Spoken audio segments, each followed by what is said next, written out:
Now, speaking of angels, this is a very heartwarming story. Now, you might have heard regularly over the past few months about people doing wonderful things in Herefordshire and Worcestershire. Lots of angels amongst us, as it appears.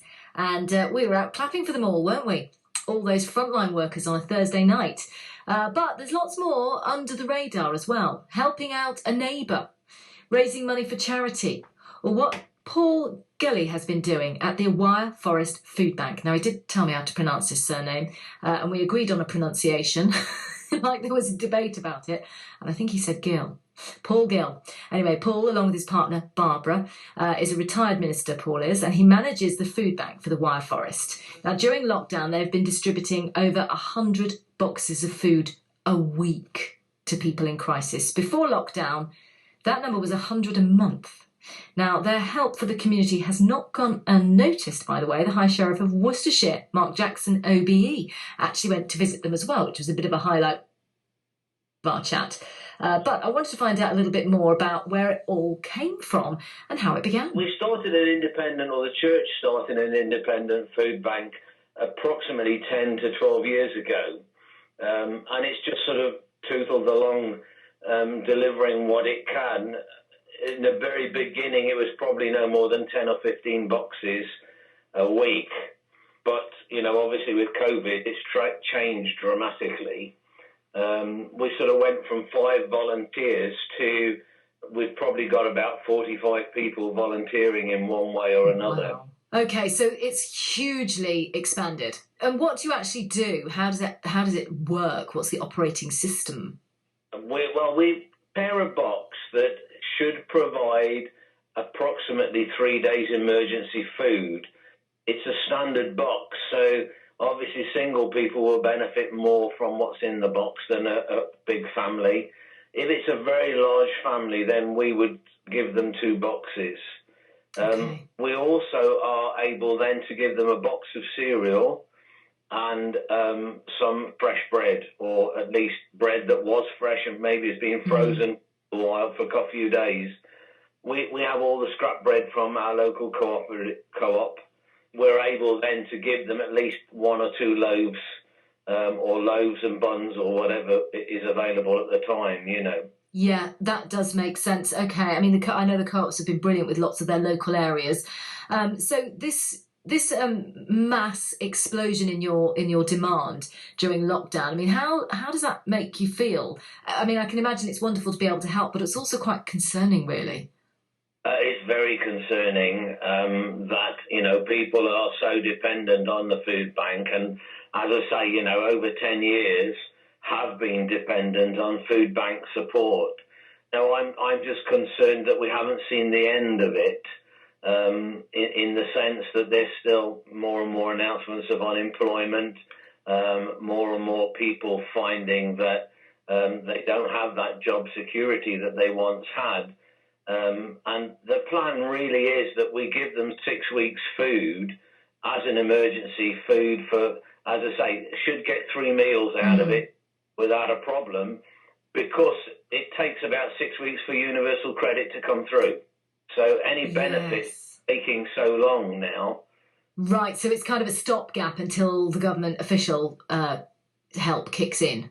Yes, but of course, with the COVID then we have ended up with having single people, shielded people, other people referred to us. Now, we only deliver via a referral, so citizens advised, the council hub in Kidderminster, you know, all of those people like Home Start and the children's centres, we would only deliver if they refer them to us, because we know then that these people are genuine. A lot of people ask us the question, are these people really in need?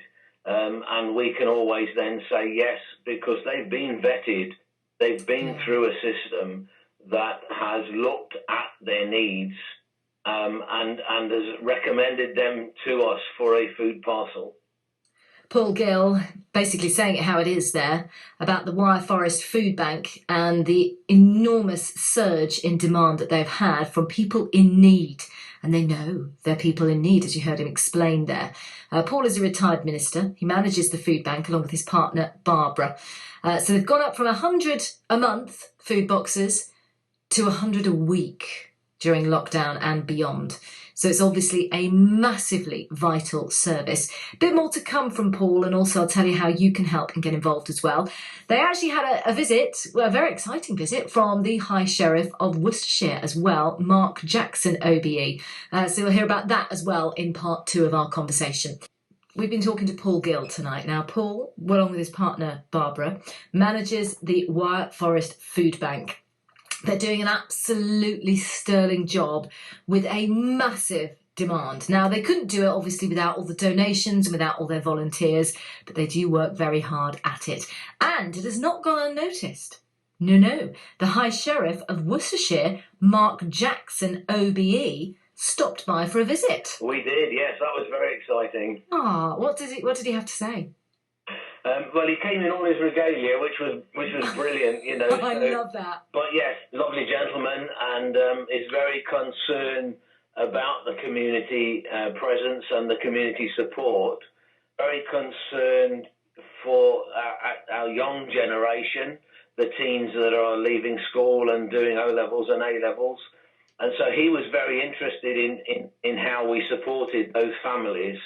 And then he was obviously very keen to see what we did. I mean, obviously, in a sense, we don't do anything that's unique in the sense of food banks, except a delivery-only service. We don't ask people to come to us. We will take the delivery to their door. And that's a bit unusual. It's had to happen for other food banks that were collection only. Have had to change to that. It was something we've always done because we were conscious that some of these people can't afford a bus fare, can't afford to be running their cars. We have a lady in the outlying areas of the Wyre Forest, and she cannot afford to put petrol in her car. So, you know, it's important that we're able to deliver. And we've had a tremendous number of volunteers who have been willing to use their own cars, who have been supported by their companies to make deliveries for us in this period. So what exactly made you want to get involved? I think because I've genuinely seen the need, particularly in this Wyre Forest area. You know, there is a genuine need because I believe that my Christian faith, and, you know, we're not the only people that see it this way, but my Christian faith says that, you know, Jesus encouraged us to help one another. And I believe community is vital, not only in this COVID crisis, but generally speaking, that people have a tendency to become very self-sufficient and not think about other people. And, you know, I'm just pleased that we can do things to help people. Well, Paul, that is wonderful to hear. And I've got to be honest, I feel a bit emotional talking to you now. I wish I could see you. I wish I could hug you. Can't do any of those things. But even if I could see you, we wouldn't be able to touch. But you've touched my heart. So thank you so much for doing what you do and for telling us about it. Keep it up, Paul. Thank you very much. Thank you for the opportunity to speak today. And from all of us here to all of your team, a big thanks. Thank you.